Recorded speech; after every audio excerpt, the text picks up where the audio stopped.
Seigneur pose alors la question à Pierre, à ses apôtres. Vous aussi, vous voulez partir?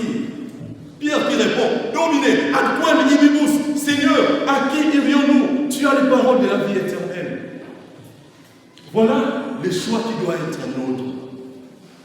Après toute cette tergiversation, après tous ces choix que nous aurons à faire, nous sommes appelés à chercher ce qui est essentiel, la parole qui sort de la bouche de Christ, son corps et son sang qui nous donnent la vie. Et tout ça là-bas, c'est un choix qu'il faille au Père. Et ces choix, nous l'aurons à les faire jusqu'à la fin de notre vie. Dieu nous appelle aujourd'hui à renouer notre fidélité en lui. Il nous appelle aujourd'hui à faire le bon choix. Le bon choix, c'est prendre le côté du Christ. Le bon choix, c'est choisir la parole de la vie. Le bon choix, c'est être du côté de Jésus-Christ. Donc, Révérend Abbé Touré, révérends abbés, révérende sœurs, révéré président du conseil paroissial, annexé tous les membres du conseil, révérés confrères séminaristes, très considérés paroissiens de Sainte Famille, chers parents des grands et petits séminaristes, à celui qui siège sur le trône et à l'agneau, la louange et la gloire, l'honneur et la souveraineté pour les siècles des siècles. Apocalypse 5, 13. C'est avec ces mots de Saint Jean que nous désirons, avant toute chose, rendre grâce au Seigneur Dieu, de qui nous tenons les souffles de vie et qui nous a permis de répondre sans hésitation à l'appel nous lancé par le conseil paroissial de nous unir aux chrétiens de Sainte Famille autour de cette table eucharistique. Le seul héros du jour, c'est lui. Sans lui, pas de vie. Et sans vie, pas de visite pastorale à Sainte Famille.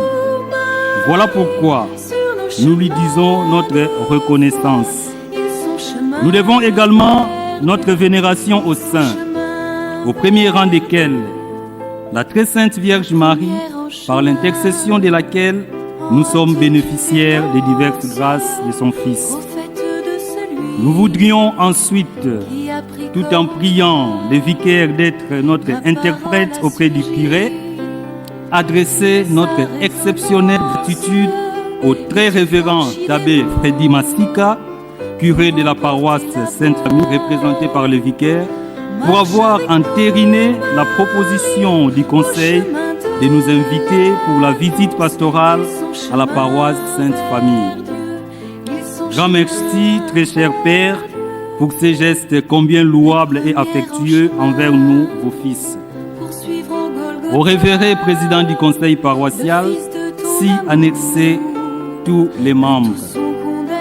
Loin de nous la prétention de vous noyer dans un océan de flatterie, nous voudrions, avec un cœur très sincère et une foi non feinte, vous avouer que votre hospitalité dépasse l'entendement humain.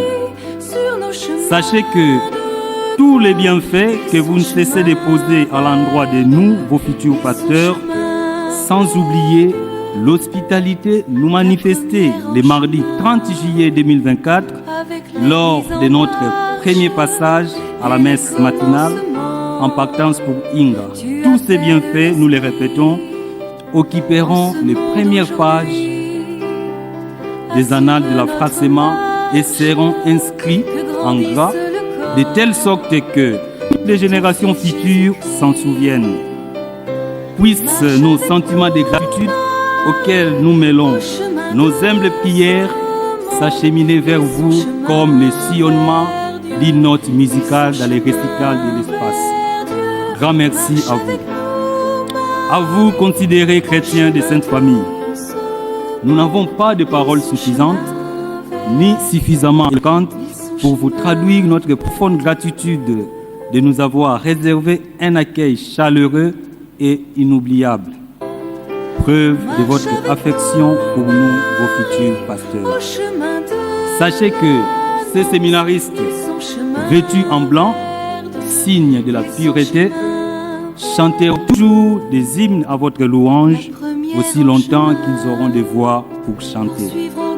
Merci de votre hospitalité et de votre affection. Nous ne saurions clore ces mots sans présenter de manière particulière nos remerciements aux abbés Alexandre Masunda Kibeti, président de l'Eucharistie, et Ferdinand Nguema, vicaire de la paroisse, pour leurs empreintes remarquables dans la réussite de cette visite pastorale. À ces remerciements, nous joignons tous les aînés prêtres présents de cette église pour leur attention à notre endroit. Il ne nous reste plus qu'à vous renouveler nos remerciements de présence pour l'accueil chaleureux et inoubliable et cette Eucharistie. Que Saint Robert Bellarmin et Saint Charles Lwanga, nos saints patrons du grand séminaire, sur vous. Que vive la catholique romaine de Matadi, que vive l'affrancement, que vive les petits séminaires de Kibula, Christus Lundi, doyen de l'affrancement, je vous remercie.